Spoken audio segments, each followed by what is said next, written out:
Hallo liebe Finnland-Freunde, willkommen an diesem schönen Wochenende. Ja, es ist Samstag, 7. Mai.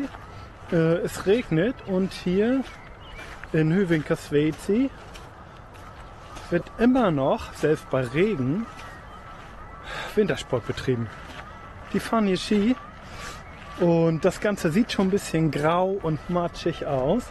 Also wirklich nicht schön, aber die sind noch unterwegs. Schaut euch das an.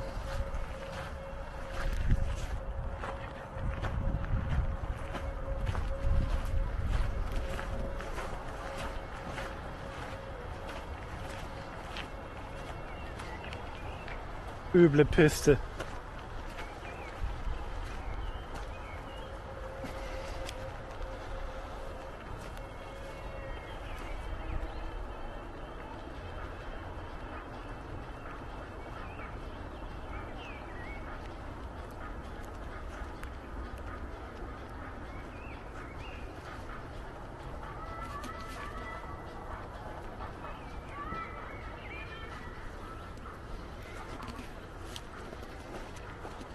Ja, also ich finde ja, das ist nichts mehr, aber die reizen das hier aus, bis nichts mehr geht, ne?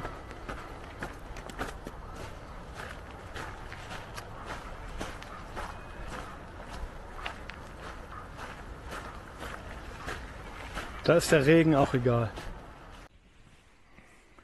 Ja, hallo liebe Finnland-Freunde. In diesem Video gehe ich auf eure Fragen ein und beantworte Fragen zum Thema Leben in Finnland, zum Thema Haus kaufen in Finnland, zum Thema Steuern und auch persönliche Fragen.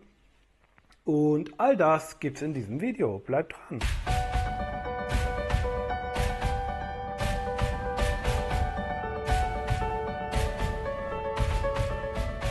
Ja, hallo, schön, dass ihr wieder eingeschaltet habt und ich gehe auf eure Fragen ein. Die meisten Fragen von euch, die ich bekomme, bekomme ich über finnlandclub.com oder de.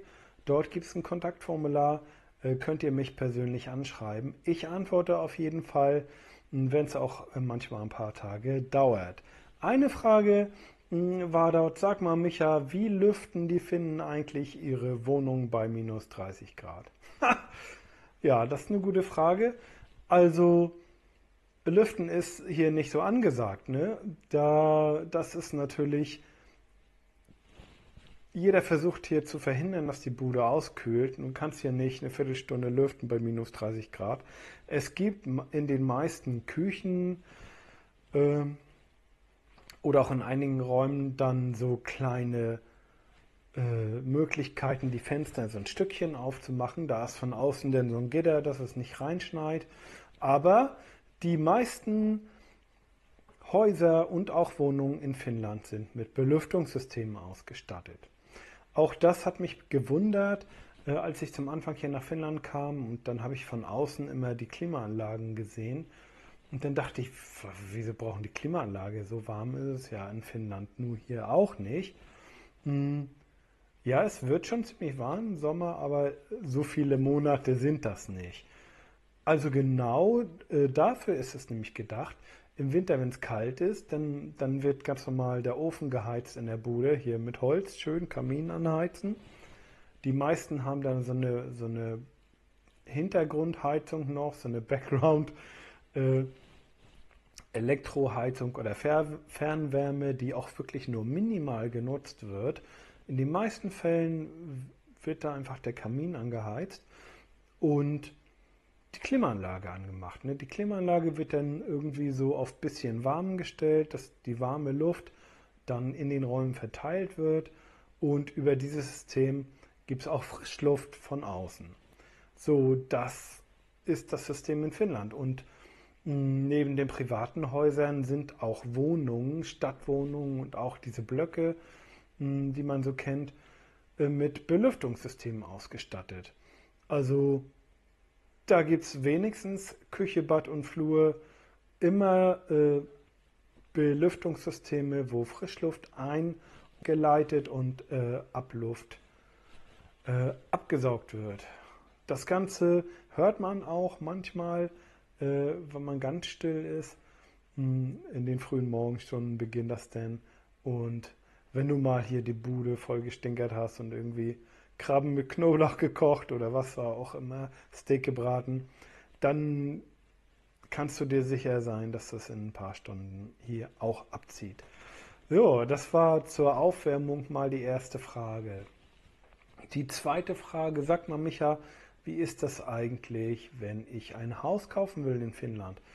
Hm, Muss ich da unbedingt dann auch die finnische ID haben und mich da über Migri anmelden? Oder reicht das, wenn ich ganz normal mit meinem Reisepass hier aus Deutschland da ankomme? Und ja, also prinzipiell ist es möglich, als EU-Bürger ganz normal in Finnland hier auch ein Haus zu kaufen. Natürlich brauchst du einige Unterlagen. Du brauchst deinen Reisepass natürlich, deine Identität nachzuweisen und in irgendeiner Form Nachweis, dass, wenn das nötig ist, dass du hier Eigentum erwerben kannst. Ne? So, in der Regel ist das als EU-Bürger, wie gesagt, unproblematisch, aber um einige, sag ich mal, Schwierigkeiten zu vermeiden, ist es schon besser mit der finnischen ID. Ne? Du kannst mit der finnischen ID total super und schnell und einfach ein Bankkonto eröffnen und mit dem finnischen Bankkonto und deiner finnischen ID kannst du dich überall online einloggen und dich bei jeder Behörde äh, in die Online-Portale, zum Beispiel hier My Account, so würde ich sagen, oder hier ist das Oma irgendwas, Oma Vero oder Gesundheitssystem oder für jeden Bereich gibt es so ein Account, wo du dich mit genau diesen Daten einloggen kannst. Die Banken übernehmen dann diese Sicherheitsschleuse und du mit ein paar Klicks äh, hast du alles online mit Behörden geregelt und das ist wohl mein Tipp. Ne?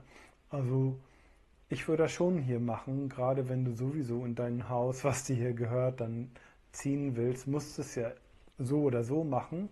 Und ja, das ist mein Tipp. Hm, So würde ich das machen. Ja. Die nächste Frage war, wie läuft das eigentlich mit der jährlichen Steuererklärung? Ich gehe mal davon aus, ihr meint die Einkommenssteuer oder so das, was so einmal im Jahr dran ist. Ne? Ja, das ist in Finnland total unproblematisch. Mm, Du kriegst einfach von Vero, vom Finanzamt hier ganz normal im Frühjahr, also im Folgejahr, im Frühjahr kriegst du dann eine Jahressteuererklärung vorbereitet zugeschickt, wo alles ausgerechnet ist, je nachdem, was du da angegeben hast. Wenn du nichts angegeben hast, dann sind natürlich sämtliche Pauschalen da erstmal so genannt und du kannst dann nochmal, hast du die Möglichkeit, da übers Online-Portal einiges anzugeben und Nachweise dort zu hinterlegen. Und wenn du das aber nicht willst oder brauchst oder Schwierigkeiten damit hast, mach es einfach so wie ich. Ich lasse da alle Pauschalen durchlaufen, muss ich nichts weiter angeben. Ich kriege immer so eine kleine Rückerstattung, je nachdem, was für einen Steuersatz du natürlich im Vorjahr dann gewählt hast. Ich setze das Ganze immer ein bisschen höher an, dass es nachher auch zu einer Rückzahlung kommt. Ne? So, und du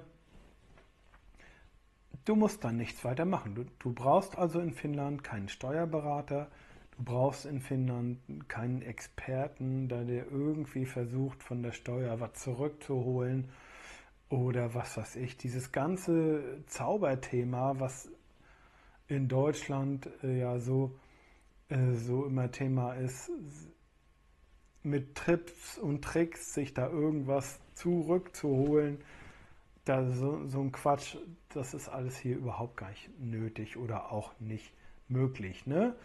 Du, wenn du jetzt hier ganz normaler Arbeiter bist oder ganz normal deinen Job nachgehst, dann kriegst du da deine Sachen ausgerechnet, vorgeschlagen vom Finanzamt, musst selber nichts einreichen.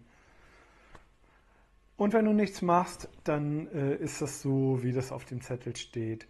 Kriegst du dann im Juli oder Ende Juni dann das Geld überwiesen oder deine Nachzahlung, sowas. Ne? Genauso läuft das auch mit der Selbstständigkeit. Wenn du als Privatperson, als Einzelperson hier ein Gewerbe anmeldest, kannst du das mit ÜTONUS, also Y-Nummer, so, ja, Gewerbeanmeldung einfach machen. Das kannst du online beantragen. Da musst du einfach hinterlegen, was dein Geschäft umfasst, was du da geschäftlich überhaupt machst oder machen willst. Und erst wenn du dort die ersten Umsätze machst und überhaupt Einnahmen generierst, die zu versteuern sind, erst dann musst du da auch steuerlich da überhaupt was machen. Aber die Anmeldung ist hier total einfach und ich habe damit auch noch nie Probleme gehabt. Ich selbst mache ja nebenbei auch ein paar kleine Sachen. Hin und wieder arbeite ich im Homeoffice, mal ein oder zwei kleine Projekte für Fiverr oder ich betreibe auch mehrere YouTube-Kanäle und da kommen ja nicht die Riesensummen zusammen, aber du hast immer mal wieder kleine Einnahmen und das ist total unproblematisch, das Ganze denn hier auch in Finnland anzugeben und das ist total super und einfach. Ne? Ich selbst nutze dazu ein Online-Portal, wo dann die Steuererklärungen, sämtliche Steuersachen für dich gemacht werden. Du musst nur deine Belege, Ein- und Ausgaben, die du hast, dort ganz korrekt eingeben. Da gibt es eine App fürs Handy, kannst du fotografieren oder deine E-Mails, was du so kriegst oder kriegst du auch meistens Online-Rechnungen von Portalen oder irgendwas. Das musst du dort eingeben in dieses System. Ja, dann musst du erklären, was das ist. Und das Ganze funktioniert eben auch auf Englisch. Ne? Ich selbst habe damit keine Probleme. Und auch die Selbstständigkeit anmelden machen die für dich. Das Ganze bleibt sogar kostenfrei bis zu einer bestimmten Summe. Das wird dann kumuliert, bis du bestimmte Umsätze über 500 € das erste Mal überhaupt hast. Und auch dann sind die Gebühren ziemlich gering. Das ist dann irgendwie so zwischen 20, 40 oder 60 € im Monat, je nachdem, wenn du da kleine Umsätze hast. Ich bezahle da irgendwie 24 € im Monat oder so. Und alles ist geregelt. Kein Papierkram. Ich selber muss nichts mit dem Finanzamt machen. Das übernehmen die alles. Und die informieren dich, wann du mit welchen Fristen was zu machen hast.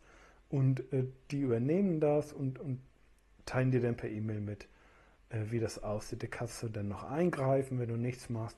Dann melden die das in den nächsten 48 Stunden ans Finanzamt. So läuft das. Ne? So läuft das dann Monat für Monat. Und so läuft dann eben auch die Jahresabschlusserklärung, die du dann machen musst und auch die Gewerbesteuer läuft dann natürlich. Ne? Du hast ja immer mehrere Sachen. Du hast einmal die Umsatzsteuer, die du angeben musst, monatlich, monatliche Umsatzsteuer und dann eben die Gewerbesteuer, die dann einmal im Jahr dann ausgerechnet wird. Ja, da gibt es hier sogenanntes Formular 5 und du hast eine Frist immer bis zum Ablauf des Aprils, also bis 30.04. oder sowas hast du dann Zeit. Und ich habe noch nie eine Selbstständigkeit irgendwie gehabt, wo das so unproblematisch ist. Ne? Und gerade für so kleine Projekte ist das total super, wenn du ganz normal arbeitest, so wie ich. Ich bin Angestellter und mache dann im Homeoffice nebenbei ein paar kleine Projekte. Das kannst du super machen. Da musst du nicht privat krankenversichert sein wie in Deutschland. Du musst keine IHK-Beiträge, was auch immer da auf dich zukommt. All diesen ganzen Kram gibt es hier in Finnland so in der Form nicht. Und ja, es ist einfach. Es ist total einfach und Ja, neben der Jobsuche würde ich damit vielleicht auch schon anfangen, ne? Wenn du irgendwas kannst, online machen kannst, da Texte schreiben oder irgendwie, du kannst Marketing für jemanden machen, Social Media oder als virtueller Assistent arbeiten. All das ist natürlich möglich. Melde dich bei Fiverr an, verlinke ich euch in der Videobeschreibung und dann kannst du loslegen. Ne? Meldest hier deine Selbstständigkeit an und alles problemlos. Ne? Und wenn du dann noch eine Arbeit findest, dann ist das in der Regel auch kein Problem. Machst du deine Arbeit, deine Selbstständigkeit ist dein Ding. Das alles kannst du zusammen in einer Steuererklärung abrechnen, in dieser mh, Einkommenssteuererklärung. Äh, und das ist alles super geregelt. Du kannst alles über die Plattform online beim Finanzamt einreichen, ändern oder auch nachfragen. Da habe ich auch schon mal einen Service genutzt, dass du dann per Chat dann deine Antworten kriegst. Und das kannst du total super in Englisch machen oder auch hier chatten kannst du auch nebenbei ein Fenster auflassen mit einem Übersetzungsprogramm. Das funktioniert in der Regel total super. Ne? Das habe ich auch geschafft. Das ist keine große Sache. Das kann jeder. Und so, ja, das war jetzt eine lange Antwort auf die Frage, wie läuft das steuerlich in Finnland? Einmal privat als Arbeitnehmer und auch gewerblich. Ne? Ja, das waren erstmal die Themen für heute. Wenn ihr noch ganz speziell Fragen habt, schreibt es mir in die Kommentare. Wenn es ein bisschen länger ist mit einer Story dran, nutzt das Kontaktformular über finnlandclub.de und ich wünsche euch ein schönes Wochenende, bleibt mir gewogen.